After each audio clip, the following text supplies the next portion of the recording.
Claras Crazy Curls by Helen Poole. Little Clara May was very, very small, but what was most extraordinary was her hair was really tall. She didn't need a pencil case, a school bag or lunchbox. Instead, she stored her gear in her big, strong, curly locks. But Clara often wished that her hair could reach the skies, the tallest hair in all the world, and maybe win a prize. One night in the bathroom, Clara spied a jar up high. The label read, "Big and beautiful hair, guaranteed in just one try."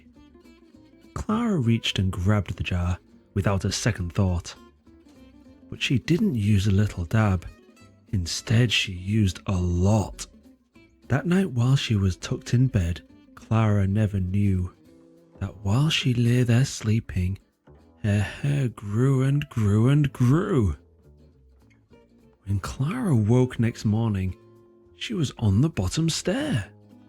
She'd been slowly and quietly pushed out of bed by her crazy curly hair. "Yippee!" she yelled. "It worked! Hooray!" "Good grief!" her mother cried. "How on earth could hair grow so much?" "I don't know," Clara lied. Outside, the birds all snuggled in their brand new curly nest. Clara smiled and beamed with pride. Her curls were now the best. Her hair was extra useful now. She rescued cats from trees. She cleaned out gutters on each house. Her neighbors were quite pleased. And way up high in outer space, aliens clapped and cheered. A planet made of tickly curls had suddenly appeared. Back on Earth came crowds and crowds.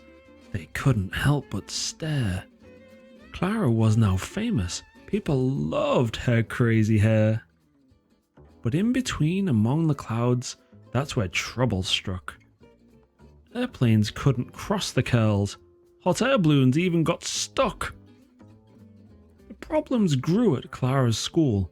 Her friends couldn't see at all, unless she sat at the very back, alone against the wall. Even worse was a trip to the movies, where her curls filled up the room. Her friends couldn't see the movie, and Clara was filled with gloom. Clara walked home all flustered. She felt like a terrible friend. She wished her hair was no longer so tall. She wanted the fuss to end. "Mom, I'm sorry, I lied to you. I used all your fancy hair cream. I only wanted my curls to grow. That was my curly hair dream." "I'm glad you told the truth," said Mom.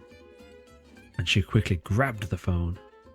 "Don't worry, my dear. This is easily fixed. I'm calling Mrs. Malone." Mrs. Malone and her haircutting team went to work on that crazy hair. They snipped and they clipped and they chopped and they lopped, and it floated off into the air. Clara realized that having tall hair, the tallest hair in the world, wasn't as great as she dreamed it would be. She was happy with shorter curls. Her hair was still taller than average.